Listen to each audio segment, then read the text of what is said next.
распеха не той, что вдаль летит звеня. Да той старинной, да теми струнною, что по ночам так мучила меня.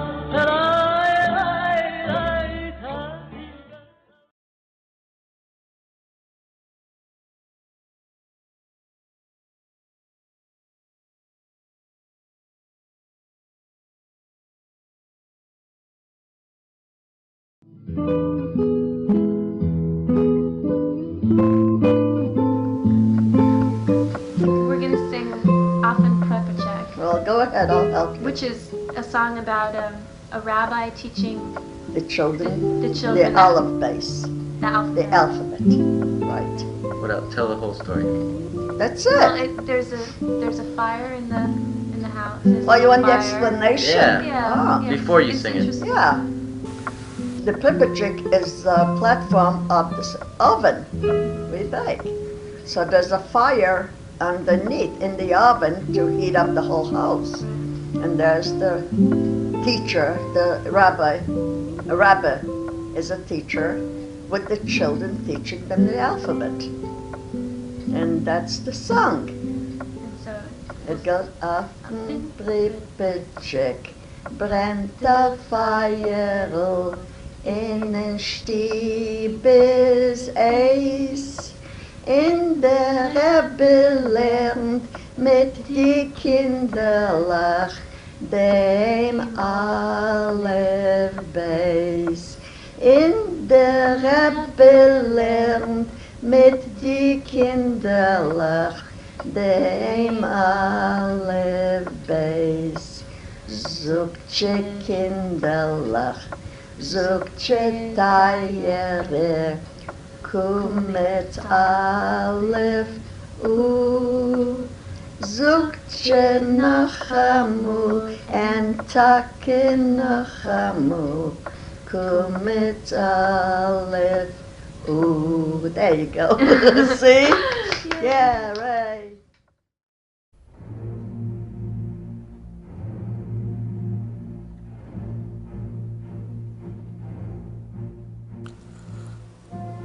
Our story opens in Europe, in what is today the sovereign country of the Ukraine. But the map then is far different than the one today. The Ukraine then was merely a territorial possession of the far-flung Russian Empire. Within the empire was a landmass known as the Pale of Settlement. Extending from the Baltic Sea in the north to the Black Sea in the south, it was the only area in which the Jewish people were permitted to live. From 1795 to 1918, Jews were forced to reside there, forcibly relocated from the large cities to small provincial towns known as shtetls, far removed from the mainstream of Russian cultural and commercial life.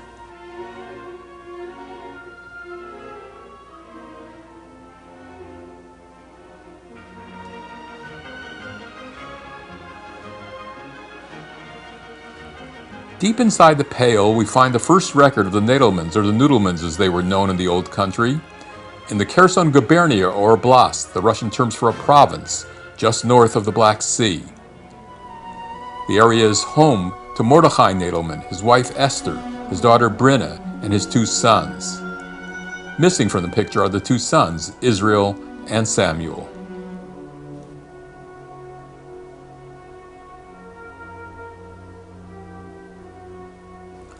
Mordechai's name would later be carried by Matthew Posture, his great-grandson.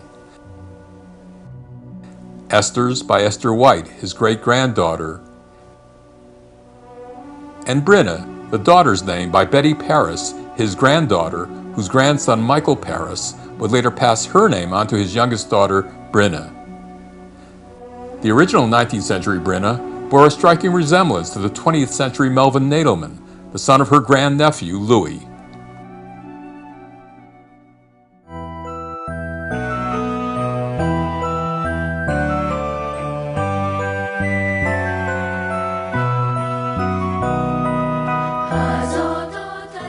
This was the world into which your ancestors were born, a world of musicians, beggars, craftsmen, and laborers.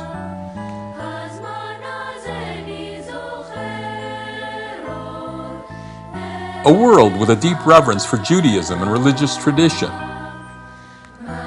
Major celebrations included the completion of a Torah scroll and a wedding.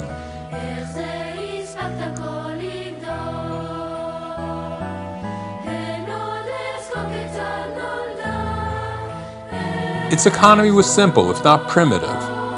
Market day was its primary feature.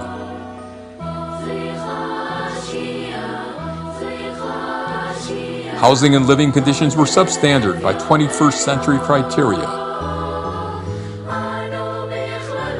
Indoor plumbing unheard of. Most towns in the Pale had no form of water distribution, relying instead on individuals bearing buckets. According to the 1898 census, there were more than 5,000 such carriers in the Pale. The tribulations and joys of Jewish life were immortalized in the writings of Yiddish authors, such as the humorist Shalom Aleichem, whose stories of Tevye the Mechiger, Tevye the Milkman, and the fictional shtetl of Anatekva form the basis of the popular musical Fiddler on the Roof.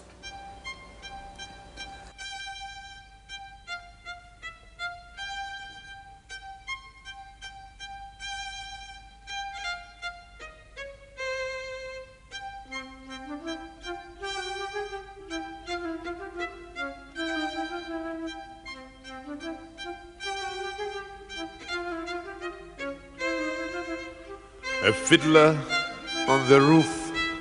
Sounds crazy, no? But here in our little village of Anatevka, you might say every one of us is a fiddler on the roof.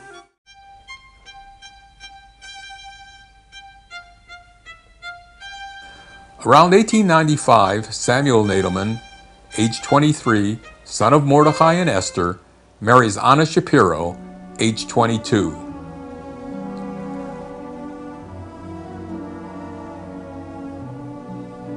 They settled down in Voznensk, a small port along the river Bug, featuring a large public square, a cathedral, and some breweries. Jews have lived there since the first half of the 19th century.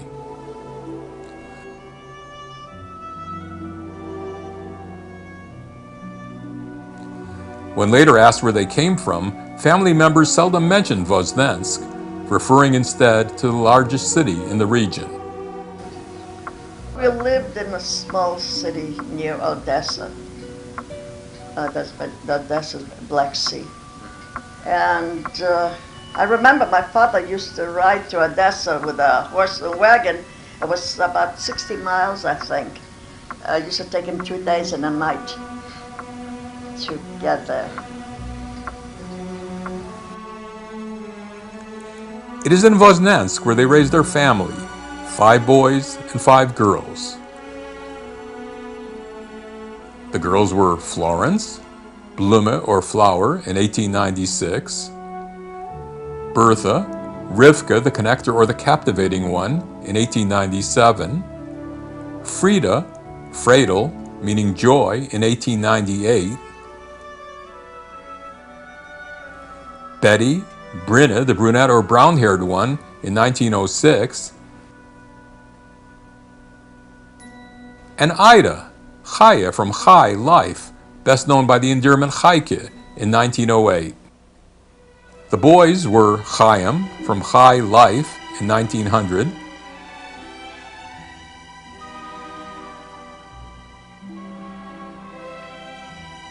Mendel, a pet form of Menahem, the Comforter, in 1902, an unknown son who died as a baby in 1904, whom some remember as Pinchas, the dark-skinned one, followed by William, or Willie, Velvel the Wolf, in 1910.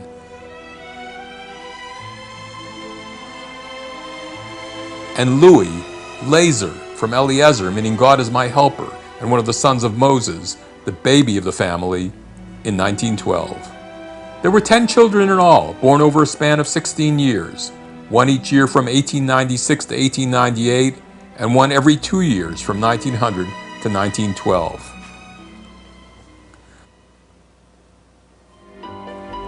Life is good for the Nadelmans during their early years in Voznansk. Samuel and his brother Israel own a lumber yard. Business is prospering, and the family lives in a comfortable home. But though Frida tells me that before I was born, that my father had a lumber yard, practiced with his brother.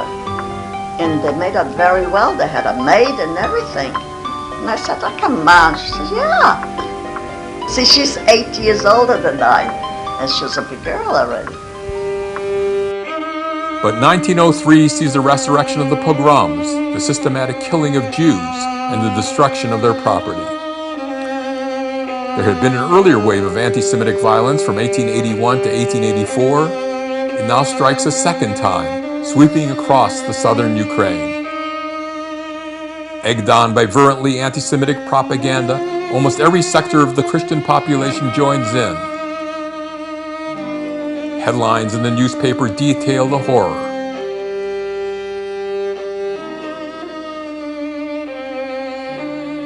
Synagogues are vandalized and homes destroyed. Thousands of Jews are killed and maimed, including children. Scores are left orphaned. Jewish defense leagues are hastily formed. The violence captures the concern of the international community in the United States and in Europe.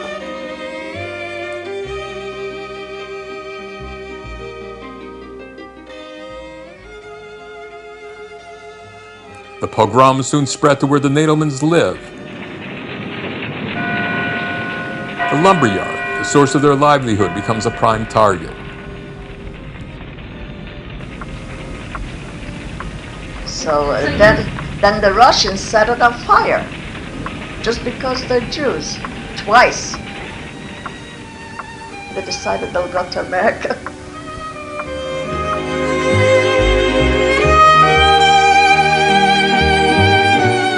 Things tighten up financially.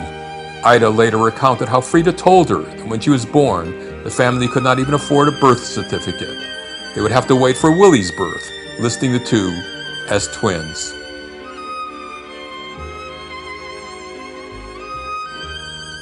The pogroms and the harsh condition of life in the shtetl generate a wave of Jewish immigration that continues for decades.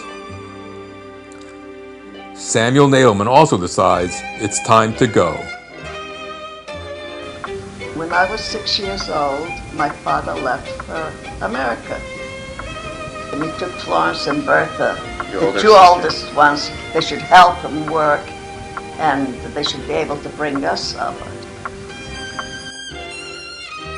Little did they know that it would be 14 years before they would see each other again.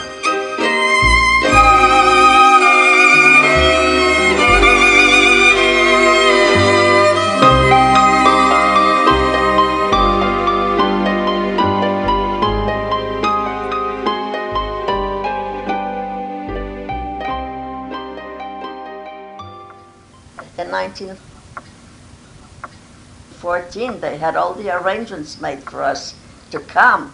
And my mother, we lived in different cities. She had to come and say goodbye to her father. It was my grandfather.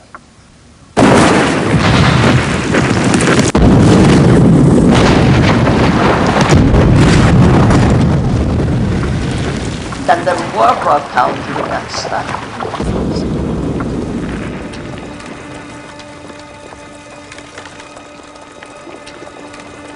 Mendel was recruited into the army.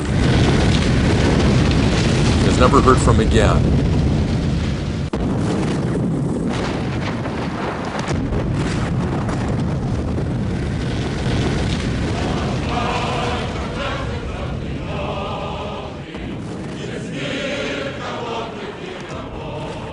Long brewing discontent comes to a head in 1917. In February, the Tsar is overthrown. A provisional democratic government is established.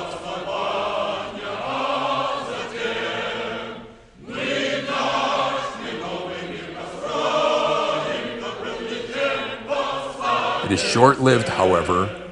In October of that same year, the Bolsheviks engineer a coup, storm the Winter Palace, and seize power.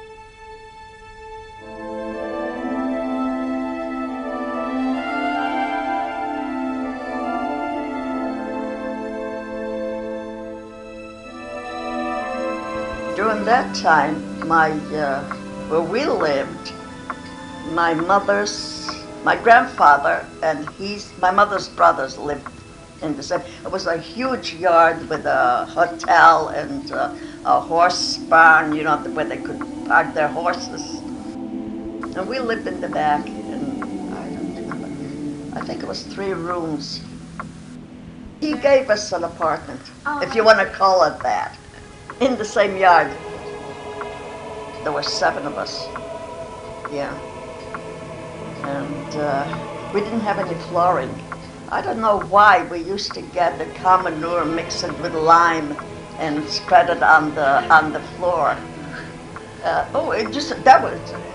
We used to have to do it Friday, like, you know, for Saturday, everything will look nice. He was a beautiful guy, a nice white beard. I remember him, but I hated him. I hated his guts. I didn't know him, and he used to feed us and feed us and feed us. You know, you can't fill an empty sack, okay, a bottomless sack, let's put it that way. And my mother had a sister. Her children grew up with my grandfather, and they were very close. So he'd kiss them and play with them, and we felt left out, you know? That we were jealous, I think, of the other kids, because one was my age, and one was like my sister Ida's age, and 2 were older. And we used to chum around together, you know, first cousins. But I think, you know, children, you're jealous. You see he's hugging them and kissing and playing with him. He never kissed me. I wouldn't go near him. You have a funny feeling. But look at Beck and Dina, their names I remember. And my sister Frida used to mend socks. She's very clever, and whatever she could do anything. And my mother's sister, my aunt, used to say that her daughter did it to him. And they gave her the hotel. She was running the hotel, and we were in the back. And I remember that one of the aunts living there, she was very well off. I remember she was running after one of the boys with a glass of milk. And I was thinking, gee, I wish somebody would give me a glass of milk. You wouldn't have to run after me. So we carried a grudge against him. Then he came down with cancer. My mother'd go in, you know, it's her father. He's a well-known man, educated man. Well-known and wealthy. He owned everything. He has, my mother had 5 brothers, and they're all working for the government. They're well-educated, good people, nice people. He was sickly, or he came down with cancer. When he died, I remember I was playing jacks, as though it was yesterday. So I'm sitting and playing jacks with other kids, and somebody said, your grandfather died. I didn't feel any pain at all, nothing. And he was a well-known man. He was nice. I mean, he was nice to my mother too, but how much can you... What's his full name? Your father is named after him, Leib.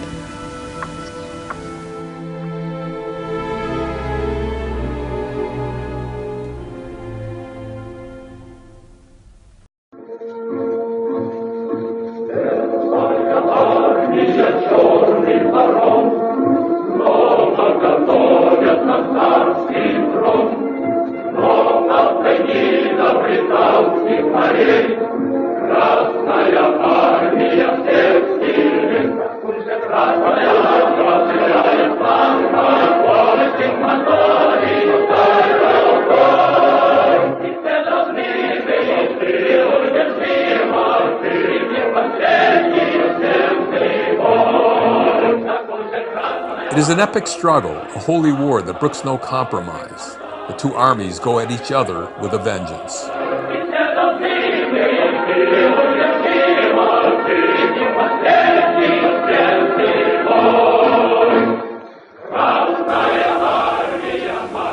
It was awful. During the war broke out, and we had the bandits for drum.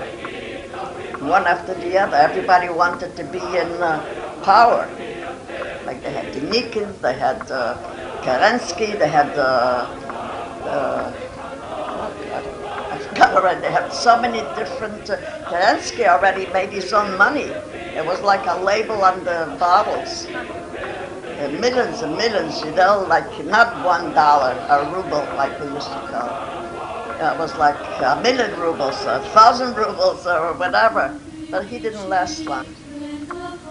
And they were killing the Jews, that's all. That was their slogan. Save Russia and kill the Jews.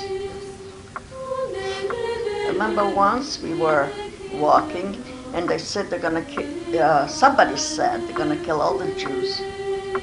Must have been in 1917. All this took place between 17 and 19 during the revolution.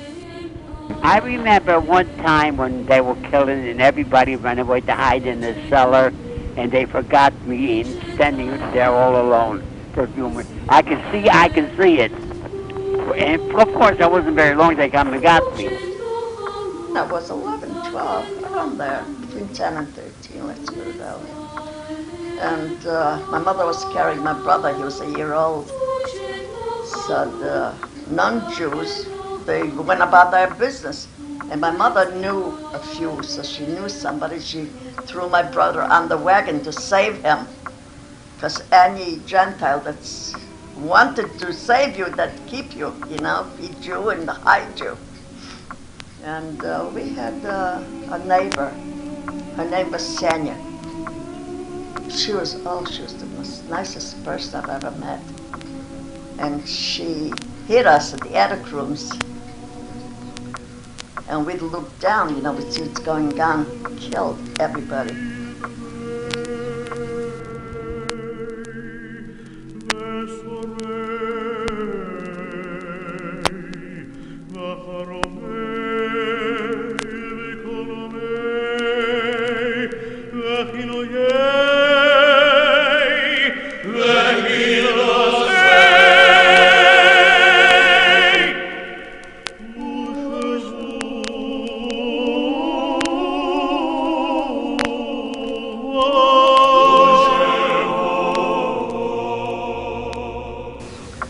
Then we looked out, and there was a Hebrew school in the back, like from the head. And we saw that the rabbi's wife, they cut off the neck. And we saw so many dead people, they just threw them one on top of the other, you know? And we were shivering, you get scared. We came out to go to Cheder, and the rabbi had a long, long beard. And they killed him, and they took the beard, and they took candles, you know, the tallow, and they glued it to the table. Another thing I remember very, very well is when we lived, there was an attic. And when they were killing the Jews, we were hiding in the attic. And right across, there's a window, and there was a shul there. And with steps, maybe 8 or 8 steps, I can see it. And they were killing the Jews and throwing them on the steps. And we were watching. I was watching. I can remember that. In Europe, they have a yard, and there's a house here and a house there and a house, you know, like neighbors, one house practically on top of the other. So a boy ran in with a little baby. I don't remember if it was a brother or sister. And Denikins, that's how they called them, Denikins, the gang. They were just shooting at the Jews. And they shot the baby in the stomach. I could still see all the intestines were out. And he told us that they're at their house and they're chasing him. So we started to run. When the hell are you gonna run? But outside the city, it was the poor section where the poor people lived, and they didn't bother them much. They went to the higher class people first. So we ran out there, and I was chasing with my sister Frida. I don't know why, but I would cling to her. And she jumped over a fence because a guy on a horse was chasing us. They used to rape kids, young girls, any girl that find, you know. So I didn't know what the hell's going on, but she was running. I ran after her, you know. We didn't know where we were going. We just kept on running. But he couldn't jump the fence with the horse, so he lost us. But then we came home, and there's no sign of our family. And then we heard my mother groaning. They were in the basement. And then this woman hit us. But her husband was a drunk. Every time he'd get drunk, he'd tell her that he's going to squeal on us. Well, they used to kill the non-Jews for hiding the Jews. You know, they took a chance. You really had to be, I don't think I would do it, you know? Really, you can't blame them. Because they were looking for people that was hiding the Jews. They had a huge fence with locks and everything. No one could ever break in there. I could still remember. I don't know, must have been about 7, 8, maybe higher. That was my grandfather's house. But they had a maid, and they thought that the maid let them in. And they came in where my grandfather lived, and his son, my mother's 2 brothers. One died before because they found sword marks on him. That's my uncle. But they figured there was no blood, so he must have died before. They stabbed him after he died. Then they killed another one. Well, he died before, but they killed his brother, my mother's other brother. And his wife was pregnant. And they begged her, she didn't look Jewish. She should say that she's not Jewish. But it's crazy. We all wouldn't deny that we're Jewish. Well, what the heck is, what's the crime, really? They begged her. And she says, no, she's Jewish. So they said, see that they don't know whether she's Jewish or not. They'll shoot 1 bullet. They'll kill her, they kill her. So they, in her arm, and she went in the stable with the horses. She got blood poison. They had to amputate. They didn't believe her. Didn't believe her.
I remember that the way we lived, we were we had nothing to eat. I remember my mother taking boiling hot water and putting salt in it, and that was soup. In the summertime, there were some vegetable gardens. The kids, there were a lot of orchards. We stole fruit. We had to eat. You know, it's very hard for you to understand what kind of living that was. It was just existing, not living. Well, I think I must have been 5 or 6 years old, and I was hungry, and I was going out to beg a piece of bread in a bakery. As I walked in, there was nobody there. A bunch of little round breads on the shelves. I had a big cocoa that somebody gave us. I put it in and came home and hung it up. When I came home, Ida and Betty found it, and they almost killed me for stealing. And the bread, I don't know what happened to it. I'm sure somebody ate it. I didn't. Oh, we ate terrible things. Ooh. Certain things I still like. Cornmeal, my mother would make thick like a cake, and then burn it. And I remember she used to cut it with a string, a piece of thread, and we'd dip it in butter and we'd eat it instead of bread. I'd have the cornmeal. I have it on hand. Every now and then I'll make myself cornmeal mush. See, it sounds funny, but you get used to certain things and you crave for it. I don't know, a lot of things, but the children get so used to it. I see children just stamping their feet, I want it, I want it.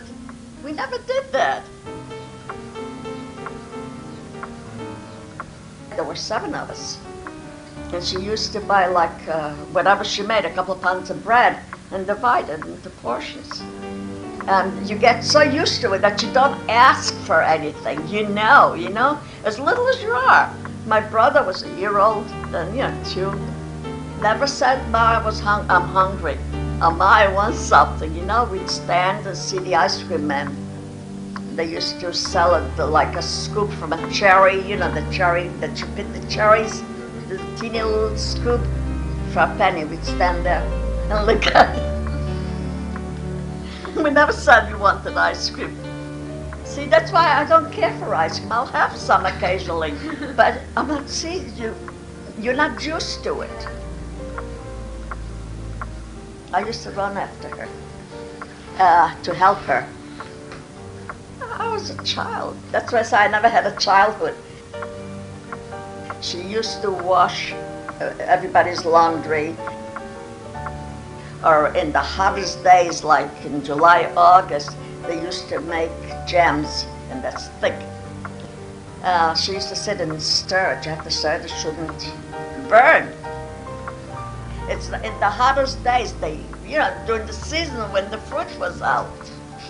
Or she'd go do laundry. I'd help her carry the water because there was no water indoors like here, So I used to take we used to call it carabas. You see it on television yet, the thing they have in the foreign countries, a wooden thing, and there's like a scale, a pail on each end.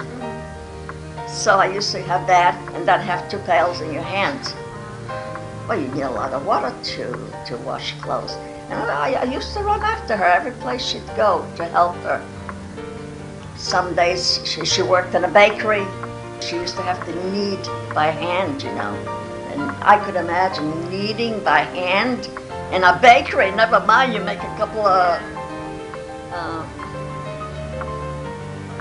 and poor Frida, she had to take over my mother's job.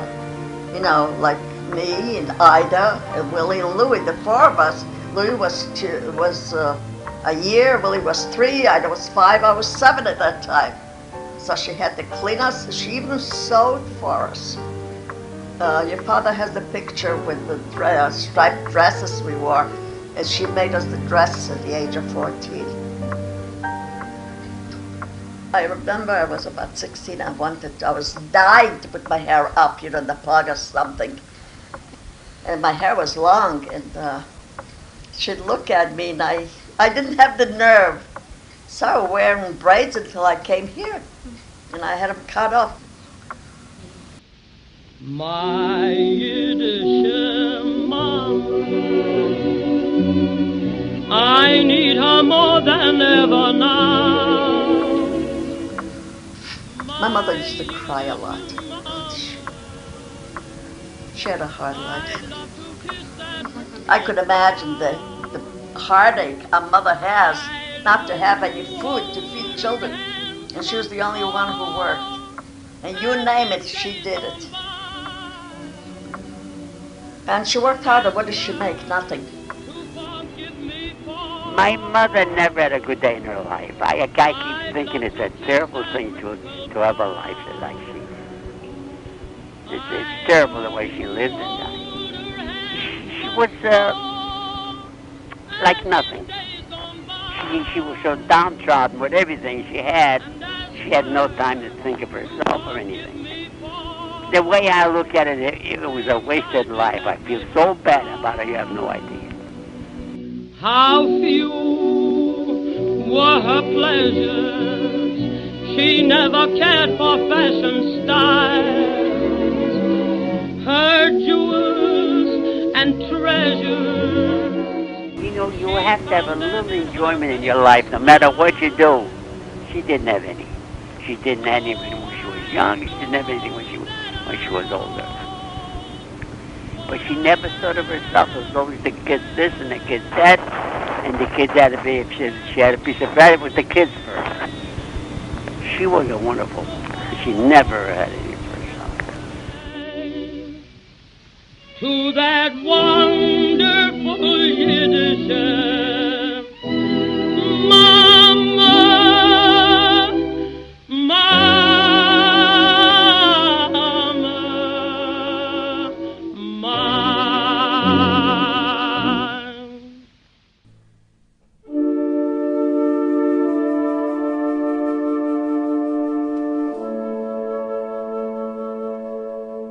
More than 100,000 men, women, and children are killed, tens of thousands wounded.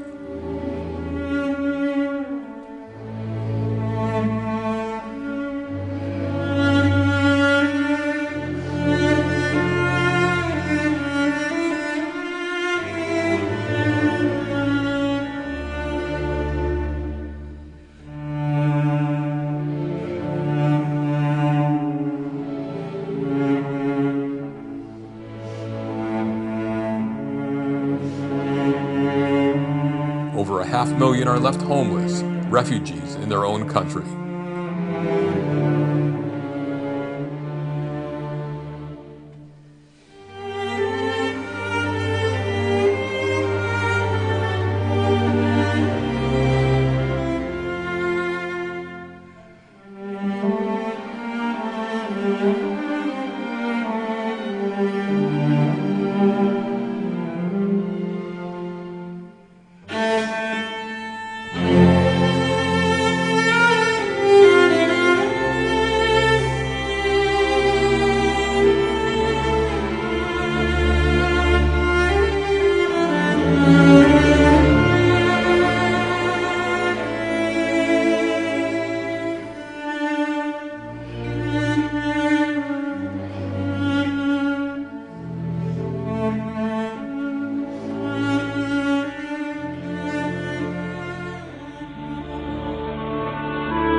But when the communists came in, they were looking for young people to bring them, to bring them in as communists.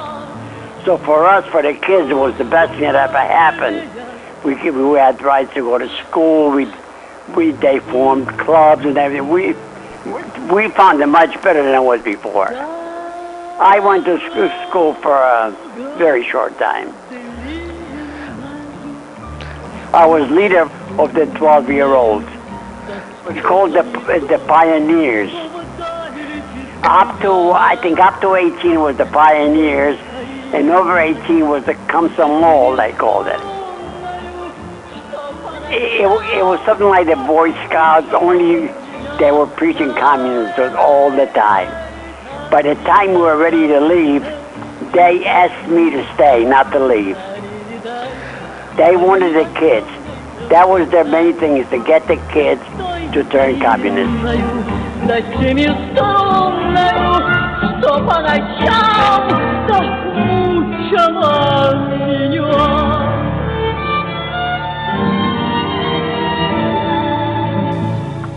We didn't hear from them from 1917 through 21, I think, I'm not sure. Then they start sending us packages. They send us flour, sugar, what else? Rice, I think, I forgot already. They used to allow you to send so many, certain poundage, I don't remember. So my mother baked 25 pounds of flour. When you bake 25 pounds, you have about maybe 50 pounds of bread, I don't know, 35. And my mother said, children, eat as much as you want.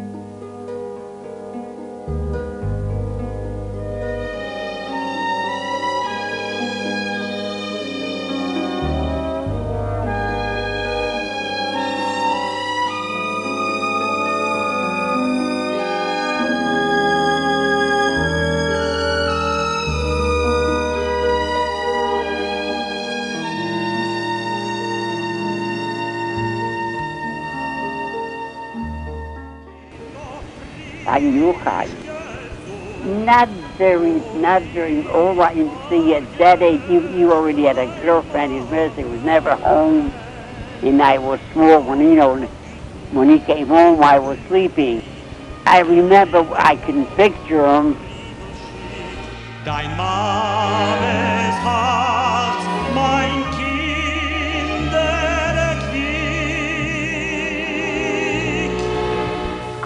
He was the fourth child, a boy, a Yiddish boy, a Kaddish. That was something. And he was a rich baby, and she had a lot of trouble with him. Then she had 4 boys after that. I remember when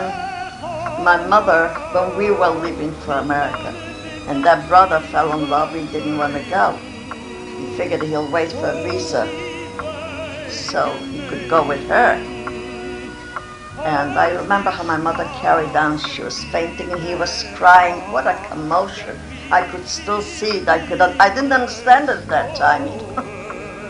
In 1946, 1945, 46, we got a letter from his wife. We never told our mother.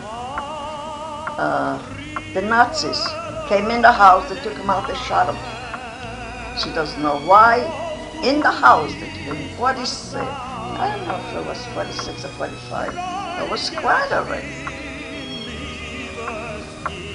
But my mother never knew that he got killed. Die Mame wird dein Briefelen lesen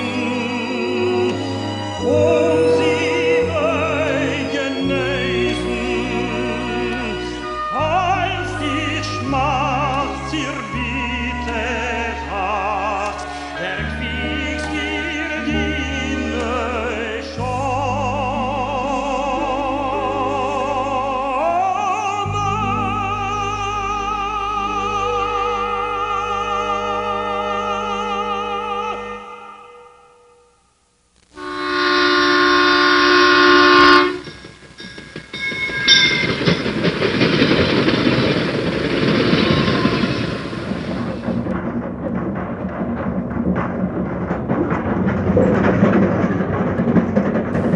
I remember going by horse and wagon to Odessa. Then I remember going by train to Moscow, and then to Amsterdam. Then we boarded a ship in Amsterdam, and that's it.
left in 1925. What was the trip like, and who did you go Oh, with? it was awful. We left in August, all right? We didn't come here until October. We stopped in everybody's backyard. And naturally, we were third class, down the basement in the gutter. Well, they couldn't afford it. I mean, they were both married, Florence and Bertha. My father didn't make too much money, and they had to take over 5 people, I remember we were all sick, but we never had enough food to eat. So my brother, Louis, was, about 12, I think. So he came into the cabin. Come on, they got good food. They got this and they got that. But we were all sick. We couldn't budge. He's the only one who was eating. We were talking about it when I was in Springfield. He says, remember the trip? I said, how do I remember? Every place we stopped, I went exploring. In fact, in Holland, I went for Willie and I went for a look around. We almost went to both. But I was a kind of a kid that always tried everything. Like on a ship, we were supposed to come in third class steerage, which is where you. But I didn't. I got run up to the first class all the time, but they threw me out. But I kept coming back again. On the ship, we were treated like people. Up till then, we were nobody. We had things. See, we never saw an orange till we came to Amsterdam. With some things we never even heard of. You slept for 3 months, and you stop all over. It's not that you're going for a pleasure trip. We landed in New York and Ellis Island.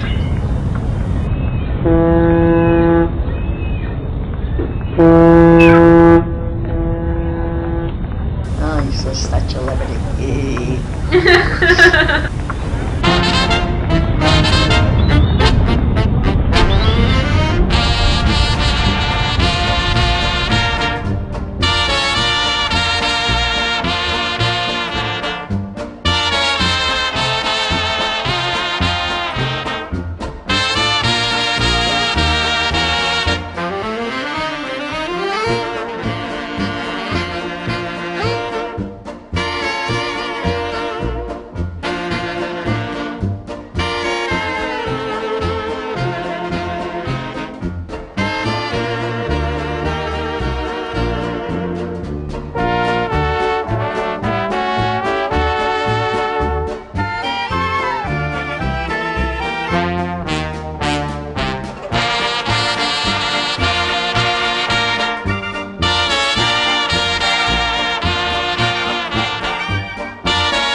With a headache, and they just stopped me. They were going to keep me, either to deport me or yeah.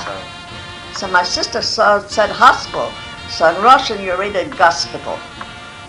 Gospital, that's in Russian. So my sister Ida goes over, she says that I passed the hospital, whatever we thought, we didn't know what it was. And they said, no, you go. So they kept me overnight.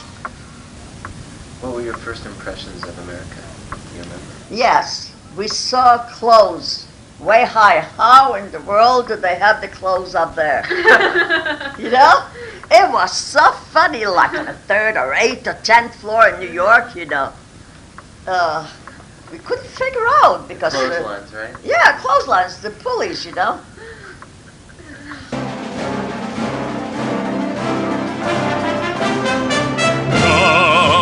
bench Amerika, Land, wo sich lieb, steh ich bei ihr, Madrich sei ihr, überall echt das Strahlen zu lieb, von die Berge zu die Prairies, bis die Armen weiß mit Schein.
I remember the bus stopping on a corner.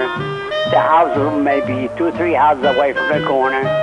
And it was on the second floor, and we walked up and we saw the bathroom, and it was like a miracle. We never saw anything like that before.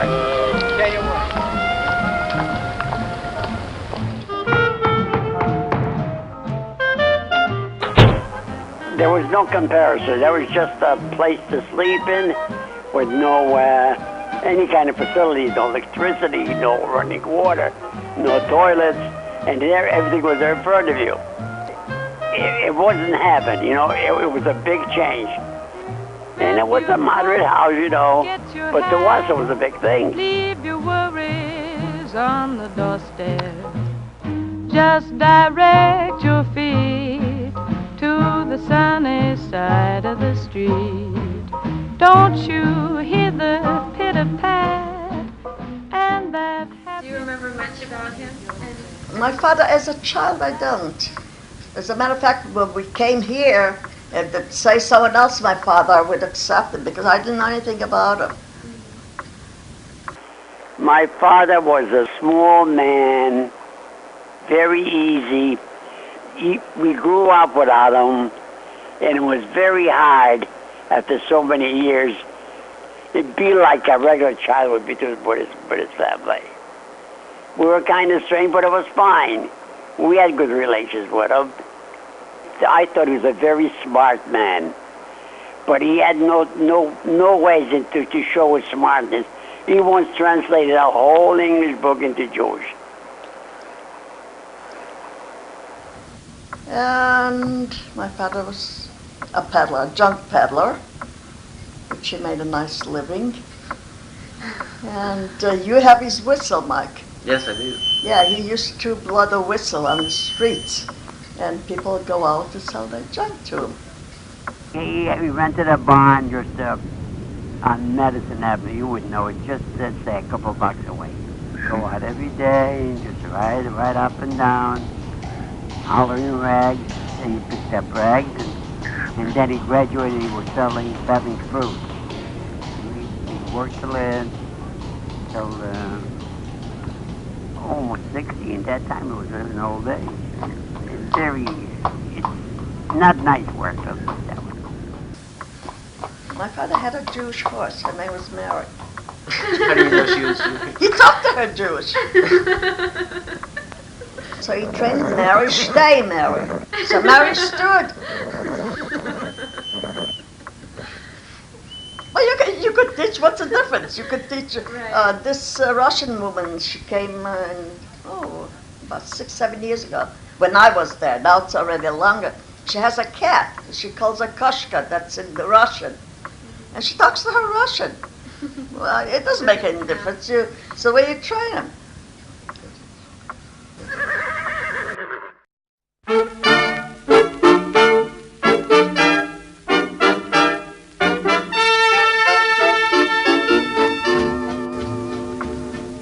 I was 19 when we came. And of course we couldn't go to school or anything, whatever, as little as we know, and we were on our own. I needed a job badly. I didn't know how to speak, I didn't know where to go. So my father, God bless him, he wrote down the names of the streets to know where he's going. And he told us where to go and how to ask for a job. Job, please. That was the English. We were lucky we knew that. We didn't know how to ride a bus, so we didn't have any car for my sister to ride. And so my father says, you go this way and that way. He directed us which way to go. And you'll ask Stratford Avenue, please. That was the name of the street that we needed where the factory was. So I went in and I said, job, please. And to my luck, they were Jewish, the foreman and the owner. And he says, yeah, we could use somebody. Do you have any experience? I never saw a machine in my life. I didn't even know we didn't own a sewing machine. I said, yeah. And I asked somebody to show me how to thread it, and I was on my own. He gave me $13 a week. Then I asked for a job from my sister, and they gave her a job too. And we got a job, $7 a week each. We had to contribute towards our room and board because my father was sickly already. And I talked it over with my sister. We didn't make enough. We had to get a better job. But the forelady had it in for my sister. She's lefty. So every time she'd cut something, she'd appear in the back of her. She made her nervous. So she got a job at Raincoats. And she made $20 a week. At that time, we knew how to speak a little bit of English already. For my sister Ida. She ran from job to job. Then she went on upholstery. She's working. She made a lot of money that time.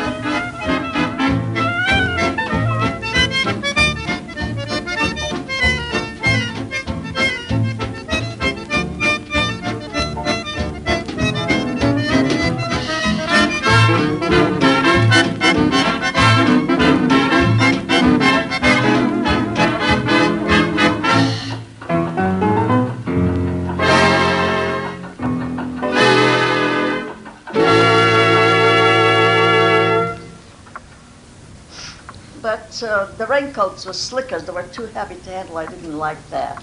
We were working on nurses' uniforms. That was nice. So there was a special machine with 2 needles, and I was dying to work on that machine. They couldn't train a girl to work on that machine. So I talked to the boss and I asked him if he'll raise my salary, my pay, I'll work on that machine. And I worked myself up, like every week, $1 a week. A raise until $20. And I complained to him, this woman, she's been working for 20 years, she's making $20. That time was a lot of money, 25, 26, it was a lot of money. So he says, Rosie's working 20 years already. Out of blue sky, her name appeared. He didn't say Rosie. I said, well, I put out as much work as she does. I mean, what difference does it make how long you're on the job? He gave me the same pay as Rosie. She said, and I saved together what we could to send for my sister Frida. You're both nice. And when she came back, I got her a job. I was sewing the sides, and she had to ham them. So I made the bummest job there is. I stretched it. I didn't sew it right. So one side come out longer, which is terrible. It wouldn't hang right. So I told her, cut it away. She had to ham it, you know. I couldn't do it. I didn't know how. Now, I mean, I could tell what I did, but at that time I didn't know from a machine, and it was a complicated machine to thread. So I got her a job for $13, and we worked together. Like she did, you do certain things, you know, what puts in the sleeve, the other one sews the sides. So I had to sew the whole, from the sleeve all the way down. And I stretched one side. Instead of giving it in, I stretched it. So I come out about that much longer. But it wouldn't hang right. But when it's cut away, she had a harder job because it wasn't even. Look for the union label when you are buying a coat, dress, or blouse. Remember somewhere our union sewing, our wages going to feed the kids and run the house. We work hard, but who's complaining? Thanks to the ILG, we're paying our way. So always look for the union label. It says we're able to make it in the USA. It was a good job. I was independent. I'm wearing second-hand shoes. But we had problems. We didn't have any clothes. We didn't have any friends. And then when we got here, I was very unhappy. You don't know the language. You can't go to school because you have to work. So we started going to night school, but I didn't teach you how to read or write, or speak or whatever. They say, stand up, close the door, shut the window, whatever. Очи черные, очи жгучие, очи страстные и прекрасные. Как люблю я вас, как боюсь я вас, иначе видел вас я в недобрый час, будь тот проклят час, когда встретил вас. Очи черные, непокорные, не видал бы вас, не страдал бы так, всю жизнь прожил бы припеваючи. My sister Ida and I used to get books, dictionaries, translation, you know. And we tried to do as much as we could by ourselves. Some people are stupid that they can't learn, and some people haven't got the abilities to learn. Some people would learn, but the circumstances stop. So I'm not the one that is stupid. I could have learned. See, I'm a self-made man. Whatever I do. I think you're a woman. You think so?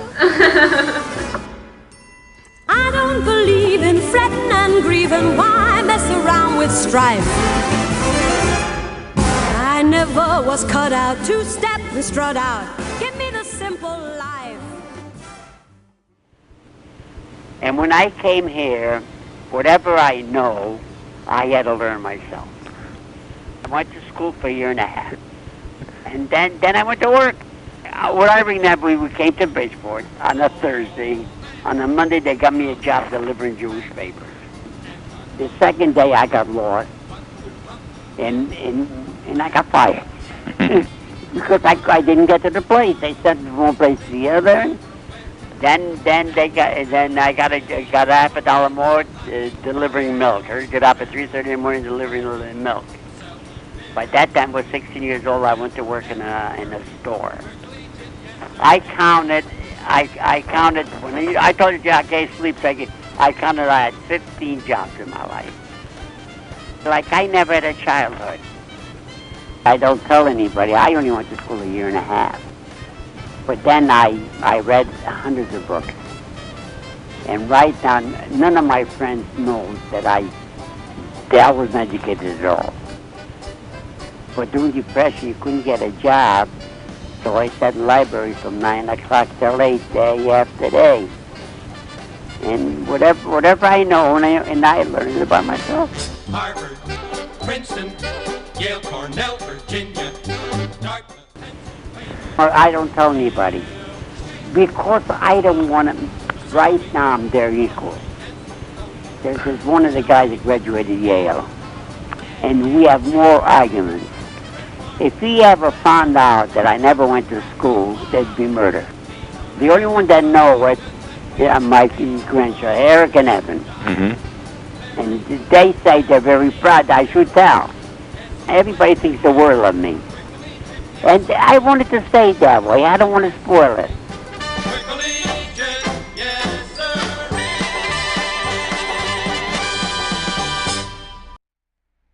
I opened up a store. I bought it for $1,100, and I borrowed $500 from my brother-in-law, and I owed the rest. I started a fruit basket business, and I got to be the biggest one in New England. I'm proud of that. I made it with nothing. I made a wonderful life. I brought up nice family. I took out of the store nothing, and I made a very big paying business out of it. Everything that I did, I worked very hard, but I accomplished at that time anything that I wanted. But I got as much out of life as 90% of the people that have all the advantages in the world. I didn't have any. It's the root of all evil, of strife and upheaval, but I'm certain, honey, that life could be sunny with plenty of money and you.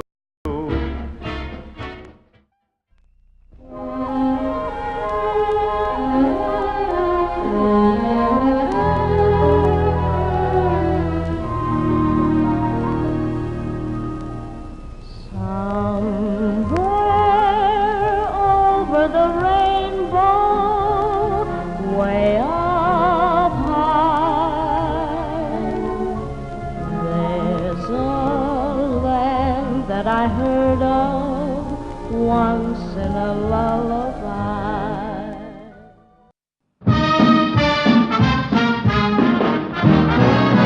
The bells are ringing for me and my gal.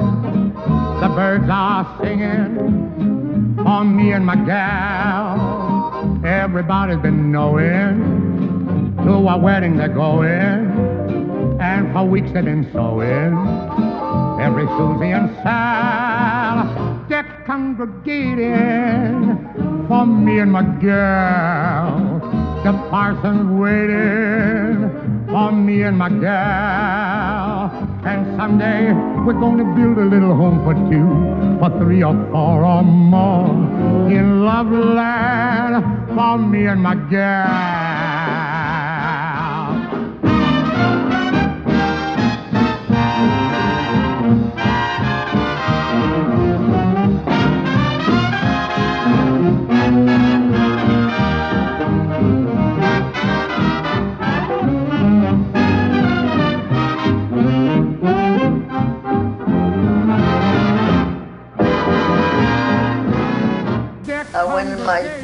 my sister Bertha's husband was a tailor, and I came for vacation. We lived in Connecticut, and Zeta lived in Massachusetts. I came for vacation to Massachusetts to visit Bertha and Florence, and Zeta came in. He used to take the fur jobs from Harry, that's Bertha's husband, to do the fur jobs for him. So I came for vacation here, and there I see this guy, clothes is shaved, and oh, he looked so nice. And he says, well, what are you doing tonight? Ma, he's making eyes at me. Ma, he's awful nice to me. Ma, he's almost breaking my heart. I'm beside him. Mercy, let his conscience guide him, Ma. He asked me out. No car, nothing. We had to go by trolley. Who could afford dinner? Are you kidding? No, we went for a ride on the trolley, for a long ride. And the next time I came, he already waited for me. We checked the suitcase, we got to a movie or whatever. We couldn't no car. Oh, he wanted to get married before then, but I didn't have the nerve. Frida wasn't married. In Europe in those days, the older one had to get married first. I didn't have the nerve. He gave me a watch. He was going to give me a diamond, a payment. And me, I'm not crazy about diamonds. I don't want no payments. So I told him I don't want a ring. And so he got me a watch, and we're sitting on the porch. And my heart was beating. How am I going to tell Frida? Now, how do you go and tell a person like that? She's 8 years older. I didn't have the nerve.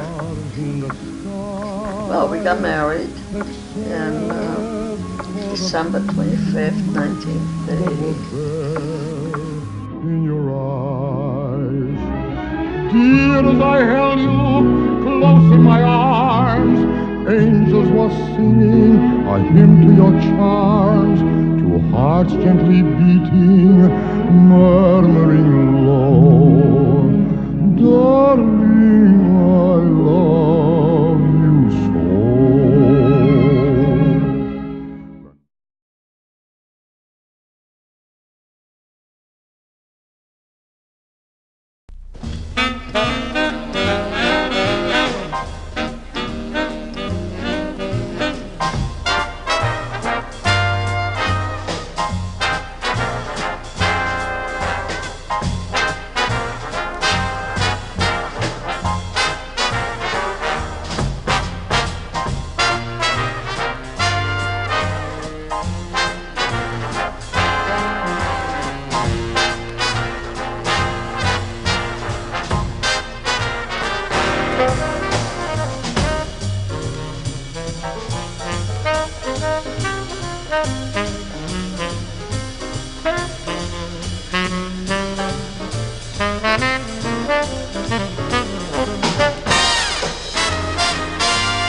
I am sitting here wanting memories to teach me to see the beauty in the world through my own eyes. I am sitting here wanting memories to teach me to see the beauty in the world through my own eyes. You used to rock me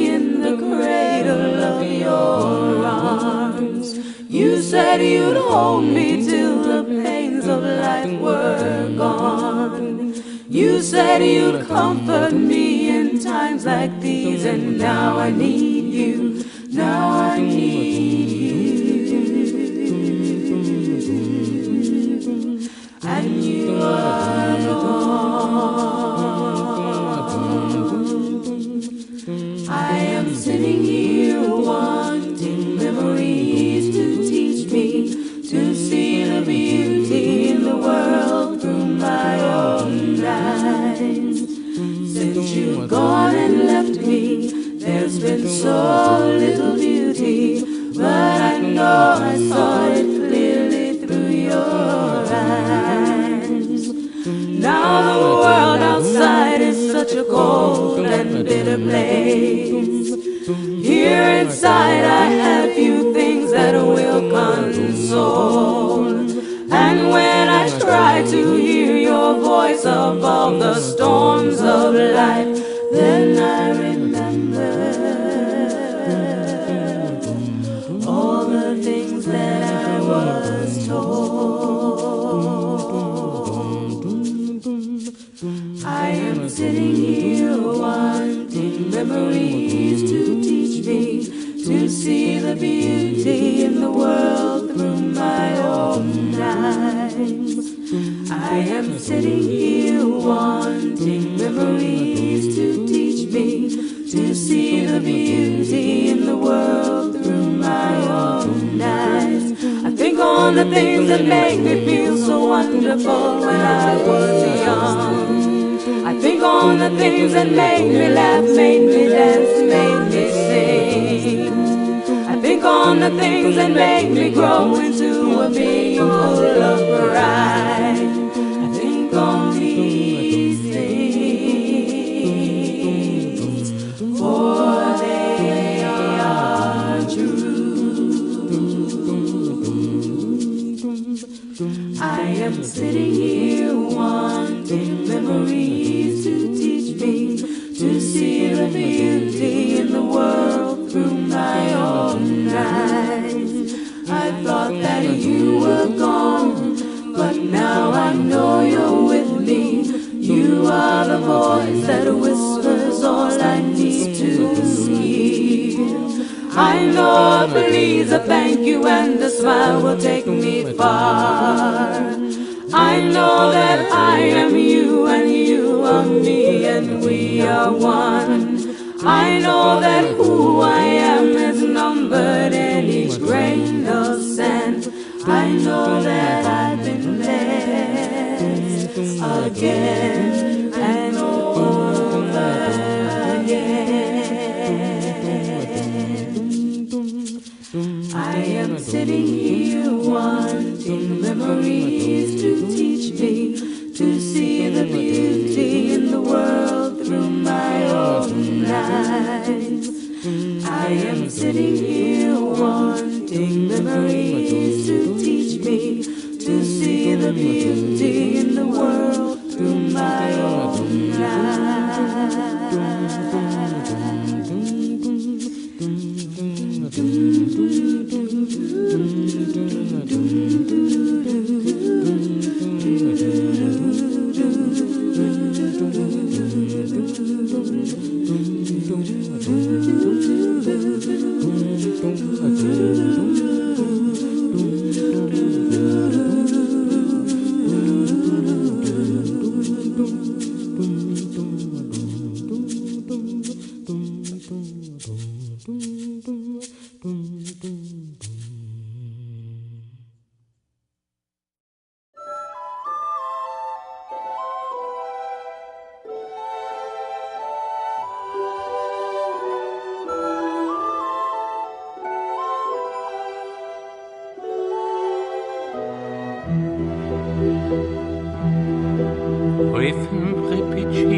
Prenda fire un in stubis heis und rebellant kleine Kinderlach dem Alif Beis und rebellant kleine Kinderlach dem Alif Beische kinderlach gedenkje teire was lando Sogje noch amol und takke noch amol komm mit Alif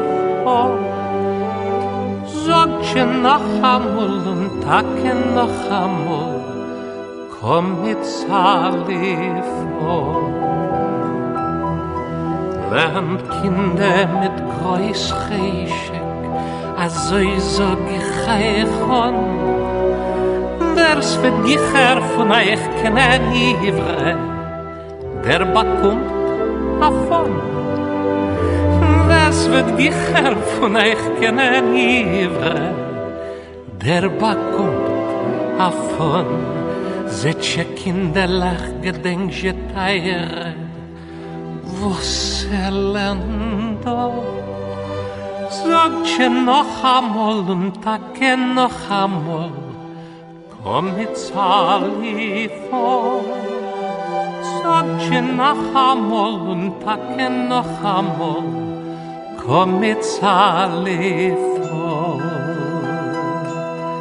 Als ihr wird Kinder älter werden wird ihr allein verstehen, wie viel in die Oasis liegen Tränen und wie viel Gewein. Wie viel in die Oasis liegen Tränen und wie viel Gewein. Als ihr wird Kinder dem Golle schleppen, weiß gemutschet sein, sollte von die Oasis koyach schäppen, guckt in sie herein. Sollte von die Oasis koyach schäppen, guckt in sie herein. Setsche Kinderlach gedenkje teire, was lando. Sogje noch amol und takke noch amol, komm mit Alifo. Sogje noch amol und takke noch amol, komm mit Alifo. Komm mit Alifo, komm mit Alifo, komm mit Alifo. Leise.